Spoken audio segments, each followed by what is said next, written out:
I caught a cheater and played him at his own game. Someone I knew as a friend from my younger years found me on social media, /20 years later. PSA, if you haven't known him during the past 5/10/20 plus years, you don't know them anymore. He lived nearby, and we reconnected IRL. It was really great, at first. His wit and humor made me laugh harder than I thought I would ever be able to do again. We got along like a house on fire. Eventually we started seeing each other. I got a somewhat mixed blessing from one of his former girlfriends, a woman I've known all my life. She told me that he had some major problems earlier in his life, lost one of his babies to meningitis, and is a recovering addict. She also said, because of what you've already been through before with cheaters, I know you don't want to go through that again. He will never cheat on you. He has not ever been that kind of man, and I don't think he ever will be. I was wearing rose-colored glasses, so those red flags just looked like flags to me. Stupidly, I didn't run away from this dude while things were going nicely. I was trying to enjoy my life again. And, he made me laugh. Stupid, but happy, for a time. My life itself is like a warning against all of those saccharine laugh, love signs. Do you know what a relief it had been to receive a blessing like that from a former girlfriend?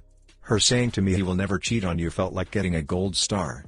I started wondering if I could actually build a future with him, and not be paranoid about walking in on him with someone, or being dumped for the other woman, etc. I remember that I had a conversation with him about the concept of fidelity/faithfulness.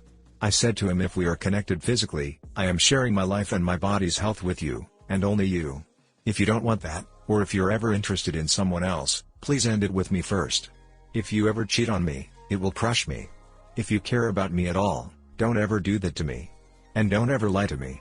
If you ever lie to me, I'll never believe anything you say to me again. I didn't ask him to promise those things to me, but he made a promise to me.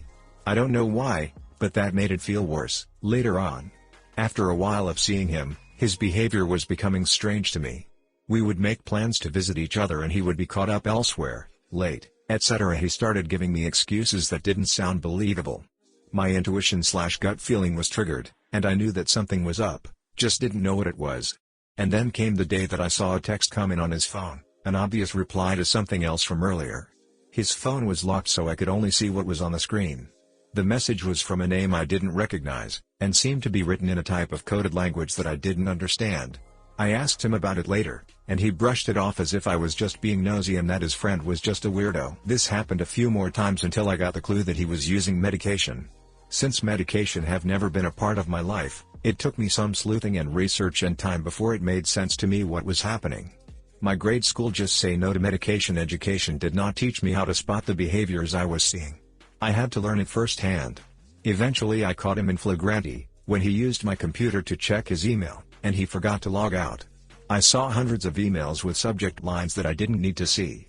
God, why do some people forget to log out? He had been using nice photos that I took of him, as his profile pictures on at least half a dozen different dating/hookup websites. If it wasn't bad enough that he was trying to date or hook up with other people, he was using the best photos that I took of him, when we were both dressed up and out with each other on a date. It pissed me off to no end. My intuition gave me the nudge to check Craigslist personals and scroll through the ads with photos in them. It was disgusting and traumatized me, but sure enough I found an ad with a photo of his noodle. Let me tell you, this guy has a distinctive noodle. He has vitiligo down there, and as it turned out he really was not joking with me. In the earlier days of seeing each other, when he said he was half black, me, what do you mean?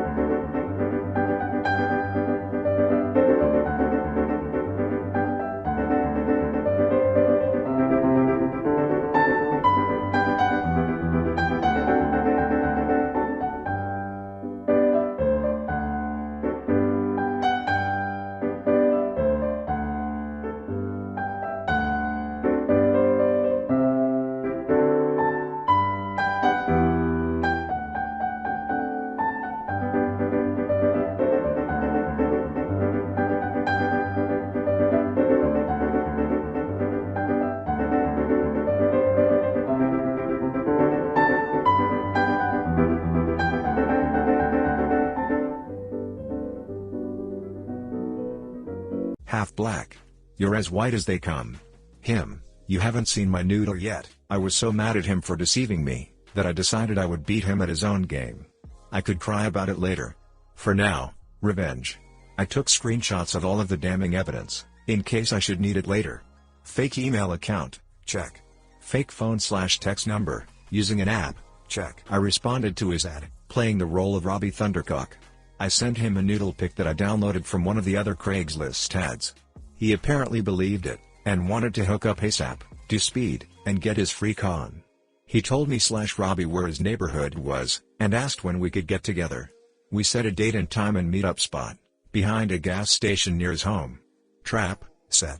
Later on I texted him and asked if I could see him, the night of the fated date/time when he was scheduled to meet up with Robbie Thundercock. I gave him a chance to come clean and tell me the truth. He lied to me without hesitation and made up a story about why he wouldn't be home and wouldn't be available. I wish I could remember exactly what it was, but whatever it was, it sounded believable enough, just like all of his other stories. I realized in that moment, that everything he had ever been telling me up until that point was all lies. So, when the date/time of meet and cheat came, I scoped him out at the rendezvous point. I watched him for a few minutes standing there waiting, looking for a truck and a person who didn't exist. Mustered my courage. Then I flipped on my headlights and headed towards him. I pulled up alongside him and rolled down my window. His look of shock and awe was deeply satisfying. Him, what are you doing here, Mama Empath? Me, hi, I'm Robbie Thundercock. Let's party. Him, what the duck? All the blood drained from his face. He started shaking his face like I just broke his brain CPU. Me, I told you never to cheat on me or lie to me. You're in butthole. And if you ever try to make it out like I'm the bad guy here, I'm going to expose you. I told him I took screenshots of everything I had found. He didn't know about everything, so I just named off some of the dating sites/apps I could recall off the top of my head. I have all of it. He turned on his heel and walked away from me as quickly as possible. I drove home, mastered resting witch face. Obviously I don't need or want to be a romantic apex predator, I just wanted to have a life that wouldn't have turned me into a bitter nihilist. Since it's too late for that, you all get to read this. Anyone who cheats on a loved one should consider that they may be cheating on a woman like me. DL, doctor, caught my boyfriend trying to hook up with medication and dudes on Craigslist, so I collected evidence/screenshots, and then responded to his ad as if I was someone else, the type he was after, a man. We exchanged noodle pics, later on made a date, and then it was I who rolled up, instead of the one he was expecting, and I told him that I have evidence, just in case he wanted to badmouth me later. Hi guys, please like, comment, and subscribe if you enjoyed the video.